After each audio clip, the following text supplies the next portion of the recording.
Hi class, Michael Fields here, instructor. Unfortunately, with the weather here in the Grand today, we don't get the opportunity to see each other in person, so I thought I'd put together a quick video and just briefer than planned for class tonight. Um, there in Inlow, thought I would go over a few of the things that we would be covering in person and just kind of do it in a hybrid format, using this video to explain a couple things and go over a few of those concepts that we were going to discuss. And just thankfully, this class is set up as a hybrid format already, so we'll just kind of implement another online day for today, and I'll put together some additional task for you to complete to best prepare you for next week. So what we were going to do tonight in class was just kind of go over the three chapters covered last week through this week, being from our textbook, and that's the Boatwright book, the Ethics and Decision Making in Business, So it is chapter 3 was what you should have looked through last week, and so chapter 3 was really looking at those those concepts of ethics, the main concepts and theories of ethics and how they've been developed over time by the different philosophers, and the value of any type of ethical theory and its usefulness in evaluating business decisions, basically economic systems, organizations and how they're arranged, the culture, business practices, and everything in between. There's also the theological theory examining that outcome that we look at from a particular decision or behavior, and the deontological theory concerned with the actual decision or behavior, not the consequence. So we kind of got several different things in ethics that we have to explore, and then once we get this foundation, we start to switch this week into making those ethical decisions within the business setting and how those decisions impact or influence the people, the stakeholders involved, which is beyond just those within the organization, but everyone impacted by that organization. So in chapter 3, you should have read by now the four theses of classical utilitarianism, which is the approach to decision making and the cost-benefit analysis method.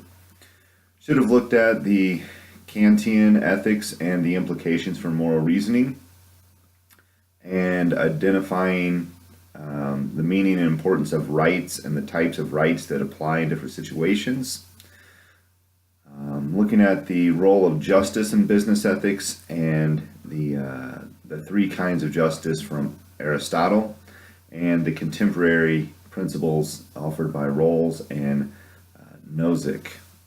So those are just kind of the highlights from chapter 3. So some of the things we would have had as conversations tonight, and I'm going to ask each of you to just kind of think about it and use these these ethical theories and principles to do the written assignment that you'll have for this week to kind of substitute for the lack of meeting in class. And so some of the things to think about is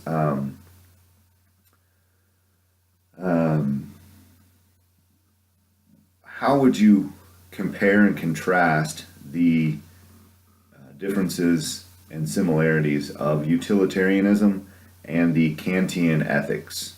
Okay, so compare and contrast utilitarianism and Kantian ethics. Something else to kind of ponder. What problem does utilitarianism pose by its economic application? Okay, so what problem does utilitarianism possibly bring up due to the economic application? Some other things. What are the attractive features of virtue theory? Okay. What are the limitations in virtue theory's application to business? And then we would, okay, so that's mainly chapter 3, so that was week 1 reading, and then moving into chapter 2, we would have, chapters 1 and 2, we would look at some of the ethical issues created in the diverse business situations and relationships, and how those levels of decision making, we have operational and tactical and strategic. How do those levels of decision making and what levels of decision making are required to address those ethical issues? Looking at the role of ethics in the conduct of business, particularly in the economic principles and the law. So that's, a lot of times people think about ethics and they say, well, if it's legal, it's okay. Well, sometimes it's not always the right thing to do, and in a very vague way, right versus wrong. And of course, that gray area in between is where we deal with ethical dilemmas and ethical issues. So how does the role of ethics in the way you conduct business impact economics of the business or organization? So essentially the bottom line, and how do ethics impact that? And then of course there's the legality of that. So just because it's legal doesn't make it right. Just because it's right doesn't mean it's legal. And we'll get into some more of those situations as the term goes on, and we do have the opportunity to sit in class together. So some things to think about. What types of ethical concerns do decision makers at managerial levels need to think about? And what kind of ethical concerns do decision makers at the lower levels of organizations need to think about?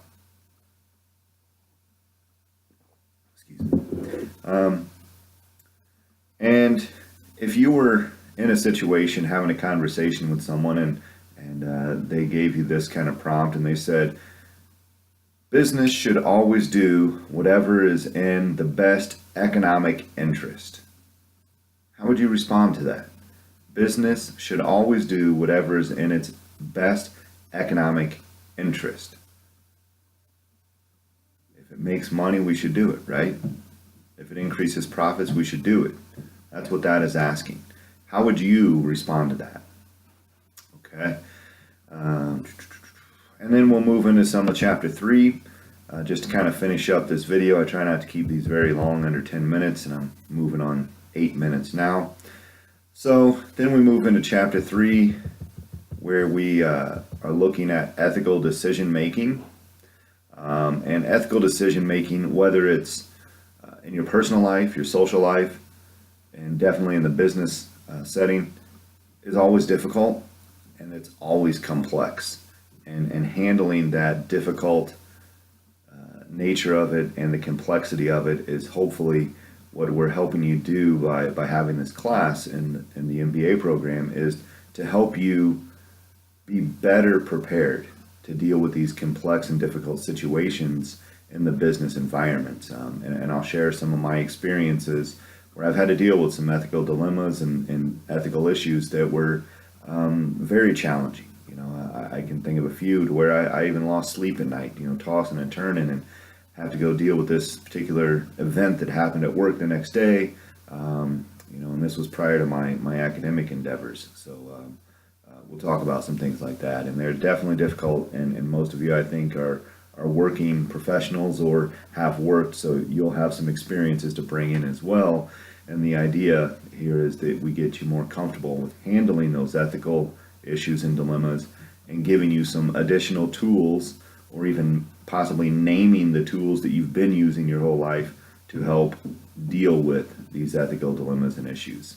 Okay, so what we're going to look at, what chapter 2 talks about, is the features of the market system, the ethics of market transactions, and problems created by imperfect market conditions. Looking at the duties and obligations associated with the fundamental business roles and relationships of markets and firms. And we're going to look at philosophical and psychological approaches to ethical reasoning, and really just to create that moral framework for business conduct, or the actions that we take in business. Okay. So hopefully this video helps a little bit to just kind of bring some things to the forefront of what you've hopefully been reading. use these materials for, or use the textbook, I'm sorry, for your weeks 1 and 2, and now we're going to look ahead to weeks 3 and 4, ethical case studies, those discussion boards. So in week 1, the idea was for you to go through that ethical case assignment, and use that procedures for analyzing ethical cases to come up with your response to those prompts. And now this, in week 2 that we're in now you're going to respond to other classmates' posts that they put on that. Okay, so we'll keep moving forward. The entire modules, I don't have a complete reading list together. I have all of the textbook. I have not posted the readings for the conscious capitalism. And basically, if you noticed, we're kind of heavy in the textbook in the first part of the term, and then it gets lighter to where we have one or so, or if that, one or no chapters left to read in that book. And so what we're really doing is the second half, somewhere around week 5 or 6 or so, we'll kind of hit the conscious capitalism book pretty hard, and have some case studies and some assignments based on that, some writing work, and as well as in class when we do have the opportunity to meet. Hopefully this doesn't become a weekly event here with the weather in LeGrand, but I've heard it's the worst winter in at least 25 years. Others are saying 60, and some of the records out there are saying about 130 years is how long it's been since a winter has been this cold and snowy in LeGrand. So we can't let weather keep us down, because fortunately or unfortunately for us, those that are business professionals, business never sleeps. So let's hope that we get to meet, not next week, because next week is an odd numbered week with week 3. So we will convene again in person, hopefully for the first time in week 4, which is a little strange. Hopefully you feel like you know me by then, because you've seen this video and perhaps my bio picture. I look forward to meeting you guys in person. If you're in LeGrand, if you're one of the local face-to-face students, feel free to come by my office. My office is in Zabel 205, Zabel Hall 205. And those of you who are not, if you just want to chat sometime, you can always give me a phone, call me on my phone, my cell phone. It is the best number to reach me at over my office phone, just because I'm in class most of the day, and then take off to take care of my dad and parenting duties and family obligations with my kids. And then if you really needed to talk, we can Skype. We could also set up Google Hangout for those of you that are in Prineville, Ontario, or Hermiston. So feel free to reach out to me.